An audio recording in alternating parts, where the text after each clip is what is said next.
1장 세로토닌의 세계 소개.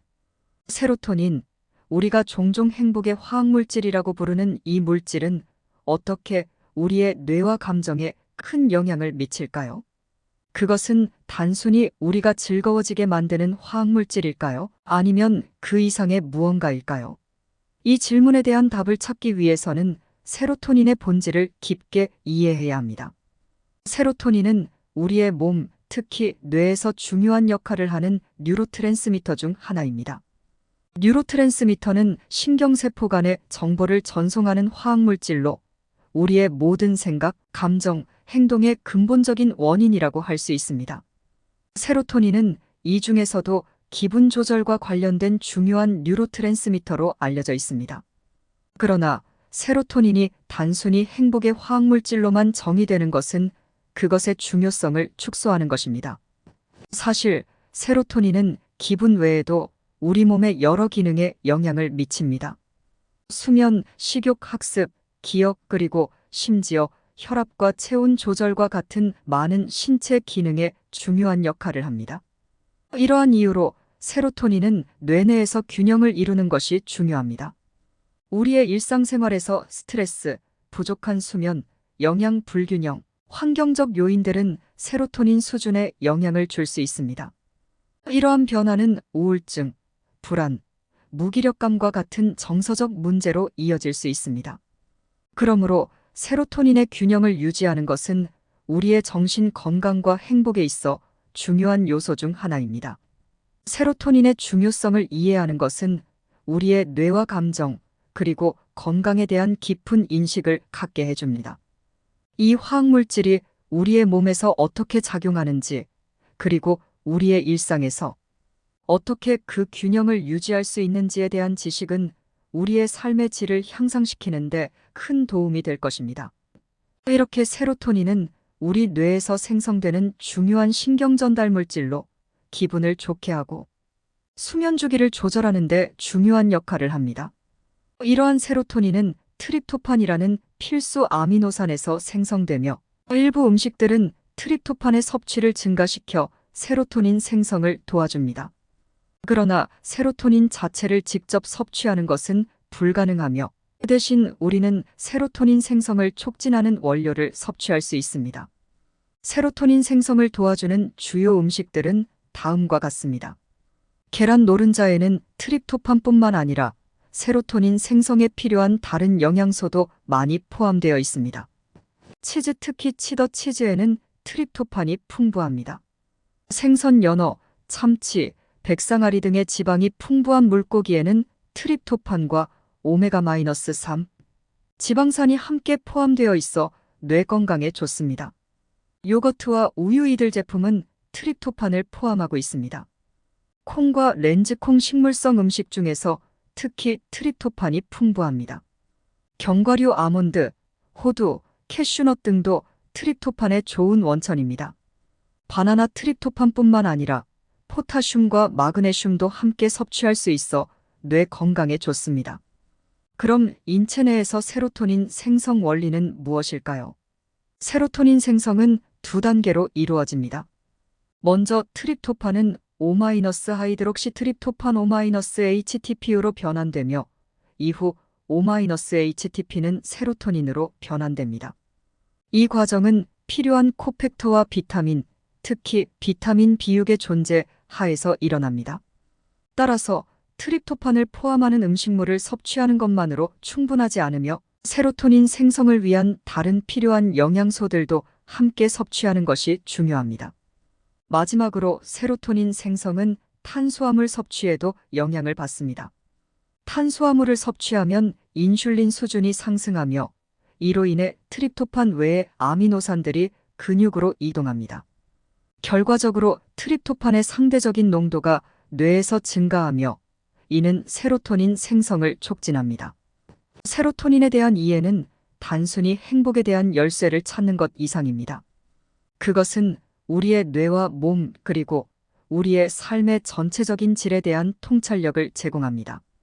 그리고 이 영상을 통해 세로토닌과 그것이 우리의 생활에 미치는 영향에 대해 더 깊게 탐구해 보겠습니다. 2장 행복의 화학 이해하기. 세로토닌은 행복의 화학물질이라는 이름으로 널리 알려져 있습니다. 그러나 그 이면에는 훨씬 더 복잡한 이야기가 숨겨져 있습니다. 일상적인 감정의 기복부터 강렬한 쾌락감, 그리고 때로는 슬픔에 이르기까지 우리의 정서 상태의 많은 부분이 세로토닌의 영향 아래 있습니다. 세로토닌은 뇌 내에서 신경 전달 물질로 작용하며 뉴런 간의 정보 전달을 촉진합니다. 그것의 주요 역할 중 하나는 기분 조절입니다. 적절한 양의 세로토닌이 있을 때 우리는 안정적이고 긍정적인 기분을 느낍니다. 반면 세로토닌 수준이 너무 낮거나 높으면 우리의 기분, 생각, 그리고 행동에 부정적인 영향을 미칠 수 있습니다. 물론 세로토닌만이 우리의 감정 상태를 결정하는 것은 아닙니다. 도파민, 엔도르핀 등 다른 신경 전달 물질들도 중요한 역할을 합니다. 그러나 세로토닌은 특히 우리의 일상적인 기분과 밀접하게 관련되어 있다고 볼 수 있습니다. 일상생활에서 우리는 다양한 스트레스 요인과 마주하게 됩니다. 일, 가족, 건강, 금전적 문제 등 많은 요인이 우리의 기분에 영향을 미칠 수 있습니다. 이러한 스트레스 상황에서 세로토닌은 안정적인 기분을 유지하는 데 중요한 역할을 합니다. 이러한 이유로 세로토닌 수준을 올리는 것은 스트레스와 관련된 문제, 특히 우울증과 불안을 관리하는 데 중요하다고 생각됩니다. 그러나 세로토닌만의 힘에 너무 의존하는 것은 위험할 수 있습니다.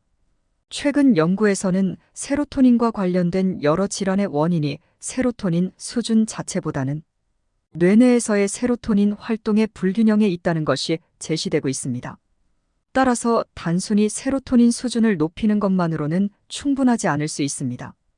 결론적으로 세로토닌은 행복의 화학물질로서 우리의 기분과 감정에 중요한 영향을 미치는 것은 사실이지만 그것만이 우리의 정서 상태를 결정하는 것은 아닙니다. 세로토닌과 관련된 질환의 예방 및 치료를 위해서는 더 깊고 폭넓은 접근이 필요합니다. 3장 세로토닌과 우울증. 우울증은 많은 사람들이 경험하는 복잡한 심리적, 생물학적 질환입니다. 그 중심에서는 행복의 화학이라고도 불리는 세로토닌이 큰 역할을 합니다. 세로토닌은 우리의 뇌에서 중요한 신경 전달 물질로 우리의 기분, 감정, 심지어 행동까지 광범위하게 영향을 미칩니다. 그러나 이 복잡한 화학 물질이 어떻게 우울증과 연결되어 있는지를 완전히 이해하기 위해서는 깊은 고찰이 필요합니다. 우리의 뇌는 수많은 화학 물질로 가득 차 있으며 그 중에서도 세로토닌은 특히 중요합니다. 세로토닌 수준이 적절하게 유지될 때 우리는 보통 안정적이고 긍정적인 감정을 느끼게 됩니다. 그러나 이 수준이 감소하게 되면 우울감, 무기력, 심지어 자해 및 자살 충동까지 나타날 수 있습니다. 이런 현상이 바로 우울증의 일부 증상입니다. 우울증을 치료하는 많은 약물들은 세로토닌 제어테이크 억제제라고 불리는데 이는 뇌내에서 세로토닌의 수준을 높이기 위한 것입니다. 이런 약물들은 세로토닌이 신경세포 사이에서 빠르게 재흡수되는 것을 막아 그 결과 뇌내에서 세로토닌의 활동 수준을 높입니다. 이로 인해 기분이 호전되고 우울증의 다른 증상들도 완화될 수 있습니다. 그러나 세로토닌만이 우울증의 원인이 아닙니다. 실제로 우울증의 원인은 다양하며 복잡합니다. 유전, 환경, 생체 리듬의 변화, 다른 신경 전달 물질의 불균형 등 다양한 요인이 관련되어 있습니다. 그렇기 때문에 세로토닌 수준만을 조절하는 것이 항상 효과적인 치료 방법은 아닙니다. 우울증은 각 개인마다 다르게 나타나며 그 원인과 증상, 반응도 모두 다릅니다. 우리는 아직 우울증의 모든 것을 알지 못합니다. 그러나 세로토닌과 같은 중요한 신경 전달 물질을 연구함으로써 우울증의 복잡한 메커니즘을 조금 더 이해하려고 노력하고 있습니다. 세로토닌 연구는 우울증뿐만 아니라 다양한 뇌 질환의 치료와 예방에도 중요한 역할을 할 것입니다. 참고로 우울증에 대해 좀 더 자세히 살펴보겠습니다. 우울증은 복잡한 원인과 기전을 가진 신경정신 질환으로 다양한 약물 치료가 개발되어 있습니다. 그중 세로토닌과 관련된 약물이 많이 사용됩니다. 여기에는 주요한 우울증 치료제와 세로토닌과 관련된 약물들의 작용 원리를 소개하겠습니다. 우울증 치료제의 주요한 종류. SSRI Selective Serotonin Reuptake Inhibitors 선택적 세로토닌 재흡수 억제제 예플로옥세틴 프로젝, 세트랄린 졸로프트, 파록세틴 팍스, 시탈로프람 셀렉사, S시탈로프람 렉세프. 뇌에서 세로토닌의 재흡수를 억제하여 세로토닌 농도를 증가시킴. 이로 인해 세로토닌의 신경전달 활동이 증진되며 기분 개선 효과가 나타난다. SNRI Serotonin Norepinephrine Reuptake Inhibitors 세로토닌 노르에피네프린 재흡수 억제제 덜록세틴 심바우타 벨라팍신 에펙서 XR 데스벨라팍신 프레스지.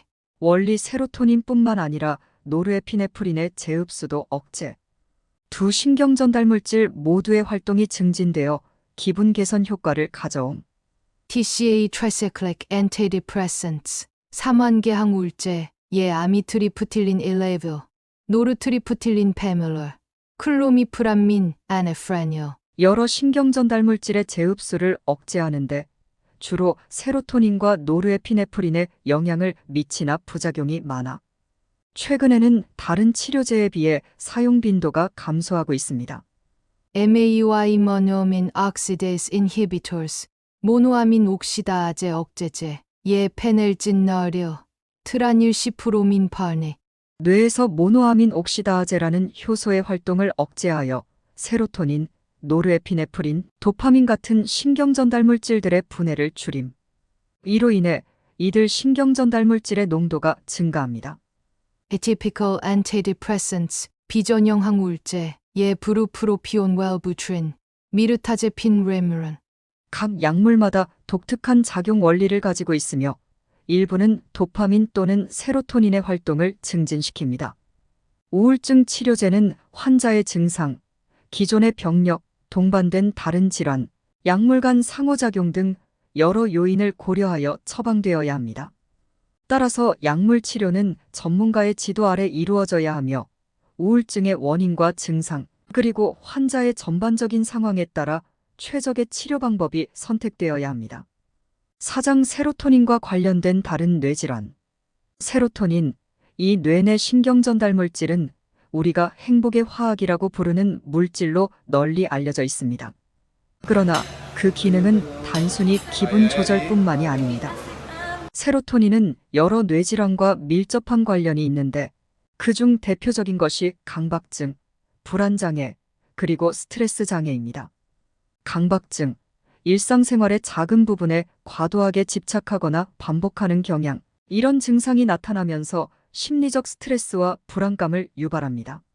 세로토닌의 불균형이 이러한 강박적인 행동과 관련된 것으로 여겨져 왔습니다. 이러한 연결고리를 이해하는 것은 강박증 치료의 핵심입니다.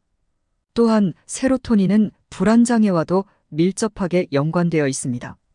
우리의 뇌는 불안감을 조절하는 메커니즘을 가지고 있으며 세로토닌은 이 중요한 메커니즘의 일부로 작용합니다. 세로토닌 수준이 낮으면 이러한 불안장애의 위험이 높아질 수 있습니다. 또한 스트레스 장애와의 연관성도 무시할 수 없습니다. 스트레스는 뇌에서 여러 화학물질의 불균형을 일으킬 수 있으며 세로토닌은 그중 하나입니다. 적절한 스트레스 관리는 세로토닌 수준을 조절하고 이를 통해 뇌의 건강을 유지하는 데 중요한 역할을 합니다. 하지만 중요한 것은 세로토닌만이 이러한 질환의 원인이 되는 것은 아니라는 점입니다. 다양한 환경적, 유전적, 생물학적 요인이 복합적으로 작용합니다. 그럼에도 불구하고 세로토닌의 역할을 정확히 이해하는 것은 이러한 뇌질환의 예방과 치료에 있어 핵심적인 요소로 작용합니다. 뇌과학자나 신경생물학자들은 세로토닌과 같은 신경전달 물질의 복잡한 작용을 계속해서 연구해 나가야 합니다. 이러한 연구가 진행됨에 따라 우리는 뇌질환의 근본 원인을 더욱 정확하게 파악하고 그에 따른 치료법을 발전시켜 나갈 것입니다. 또한 세로토닌과 관련된 기타 정신질환 예를 들어 섭식장애, 성격장애, 공황장애에 대해서도 살펴보겠습니다. 섭식장애. 세로토닌은 포만감과 관련되어 있으며 섭식장애 환자들, 특히 식욕부 진증 아노렉시아 nervosa이나 폭식장애 빌리미아 nervosa 환자들에서 세로토닌 기능의 이상이 관찰되었습니다. SSRI Selective Serotonin Reuptake Inhibitors는 폭식 후 자해 행위를 보이는 식욕부진증 환자나 폭식장애 환자에게 유익할 수 있습니다. 그러나 약물 치료는 전문적인 심리 치료와 결합되어야 효과적입니다. 성격장애. 특히 경계성 성격장애 borderline personality disorder, BPD 환자들에서 뇌의 세로토닌 활동의 감소가 관찰되었습니다. 치료 SSRI 약물이 BPD의 일부 증상, 특히 기분 변동, 자해 행위, 분노 등에 대해 도움을 줄 수 있습니다. 그러나 성격장애의 치료는 주로 대화 치료나 인지행동 치료 등의 심리 치료가 중심이 됩니다. 공황장애. 공황장애 환자들은 세로토닌 수준이나 O-HT 수용체의 기능에 변화가 있을 수 있습니다.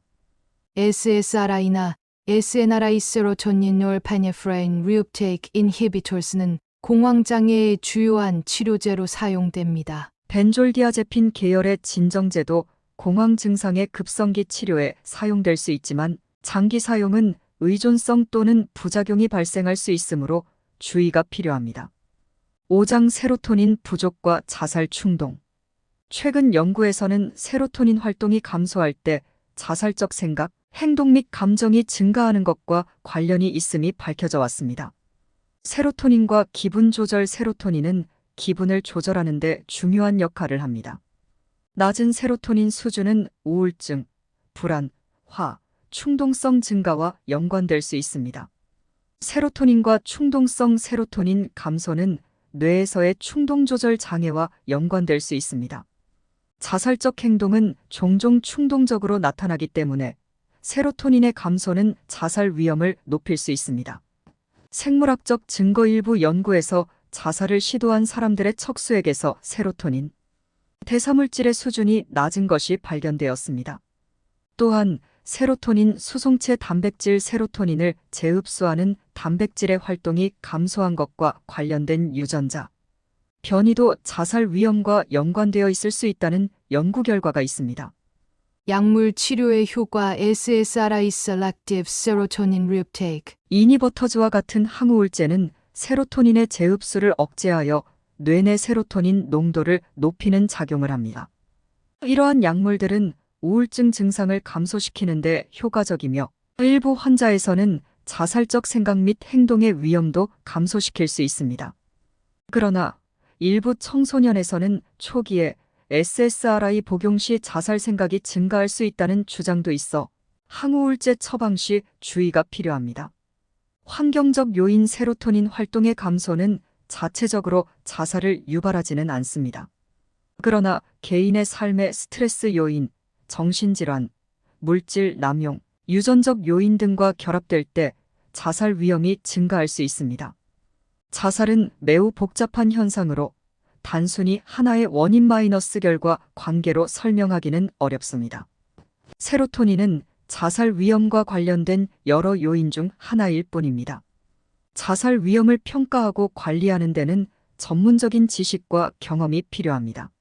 자살 생각이나 충동을 느낄 경우 즉시 전문가에게 도움을 청해야 합니다. 6장 행복 호르몬 수준 높이기. 행복은 많은 사람들이 추구하는 추상적인 목표입니다. 그러나 이 추상적인 개념을 조금 더 구체적으로 바라보면 우리 몸의 세로토닌 수준과 깊은 연관이 있습니다. 세로토닌, 종종 행복의 화학이라고 불리는 이 호르몬은 우리의 기분과 직접적인 연관이 있습니다. 많은 연구들이 우리의 신체 활동, 특히 식사와 운동, 그리고 그것이 우리의 세로토닌 수준에 미치는 영향을 살펴봤습니다. 일반적으로 균형 잡힌 식사는 세로토닌 생성을 촉진하는 아미노산 트립토판의 충분한 공급을 보장합니다. 또한 일부 연구에서는 운동이 세로토닌 수준을 높이는 것으로 나타났습니다. 이는 운동이 우리의 몸과 마음에 긍정적인 영향을 미치는 이유 중 하나일 것입니다. 그러나 운동과 올바른 식사만이 세로토닌 수준을 유지하는 방법은 아닙니다. 마음의 휴식과 스트레스 관리도 중요합니다. 많은 사람들이 명상, 깊은 숨쉬기, 그리고 기타 이완 기술을 사용하여 마음을 진정시키고 세로토닌 수준을 균형 있게 유지하려고 합니다. 더 나아가 세로토닌 수준을 자연스럽게 높이려는 노력 속에서 많은 사람들이 일상에서 스트레스를 줄이는 방법을 찾아 나서고 있습니다. 이는 일과 생활의 균형, 건강한 사회적 관계, 적절한 휴식을 통해 달성될 수 있습니다. 세로토닌은 단순히 화학 물질일 뿐만 아니라 우리의 기분과 행복을 결정하는 중요한 요소입니다. 따라서 그것의 중요성을 인식하고 우리의 생활 방식을 통해 그 수준을 최적화하는 것은 우리의 전반적인 건강과 행복을 위해 중요합니다. 세로토닌과 관련된 연구와 관심은 계속해서 늘어나고 있습니다. 앞으로도 이 분야는 우리의 일상생활과 건강에 큰 영향을 미칠 것입니다. 행복을 추구하는 모든 사람들에게 세로토닌을 통해 건강하고 긍정적인 생활을 영위할 수 있기를 바랍니다. 7장 세로토닌 연구의 미래. 지난 수십 년 동안 이 신경전달 물질의 복잡한 역할에 대한 이해는 뇌과학자와 신경생물학자 사이의 주요 연구 주제로 자리 잡았습니다. 그러나 우리가 알고 있는 것은 빙산의 일각에 불과합니다. 세로토닌 연구의 미래는 무한한 가능성을 안고 있습니다. 먼저 세로토닌의 생화학적 경로와 그것이 인간의 행동과 감정에 어떻게 영향을 미치는지에 대한 깊은 이해가 필요합니다. 현대과학은 이 분야에서 이미 많은 발전을 이루었지만 아직도 탐구해야 할 비밀이 많습니다. 예를 들어 세로토닌 수준이 뇌의 어떤 부분에 영향을 미치는지, 그리고 이것이 우리의 사회적 행동, 학습 능력, 그리고 기억에 어떻게 영향을 미치는지에 대한 근본적인 질문들은 아직도 해결되지 않았습니다. 그리고 세로토닌의 연구는 단순히 기초과학의 영역을 넘어서 의학 분야에도 큰 영향을 미칩니다. 우울증, 불안장애, 그리고 다른 신경정신 질환의 치료법 개발에 있어 세로토닌의 역할은 중요합니다. 최근 연구들은 세로토닌 수준을 조절하는 약물이 이러한 질환의 치료에 효과적일 수 있음을 보여주었습니다. 그러나 이런 약물들은 종종 부작용을 동반합니다. 미래의 연구는 이 부작용을 최소화하면서도 효과적인 치료법을 개발하는 데 초점을 맞출 것입니다. 마지막으로 세로토닌 연구는 사회적, 문화적, 심지어는 철학적인 질문들과도 깊은 연관이 있습니다. 우리의 감정, 도덕성, 그리고 인간성의 근본은 어디에 있는 것일까? 세로토닌과 같은 물질들이 우리의 정체성과 운명에 어떤 영향을 미치는지에 대한 연구는 인간의 본질에 대한 근본적인 이해를 넓혀줄 것입니다. 세로토닌 연구의 미래는 빛나고 흥미로우며 그것이 인류에게 가져다줄 혜택을 기대해 봅니다. 오늘은 세로토닌이라는 신경전달 물질에 대해 살펴보았습니다. 과유불급이라고 과하지도 않고 모자라지도 않는 적절한 중용의 미덕이 이 세로토닌의 세계에게 적용되는 것 같네요. 그럼 다음 시간에 다시 만나요. 의상 토트샘의 사이언스 캐치였습니다.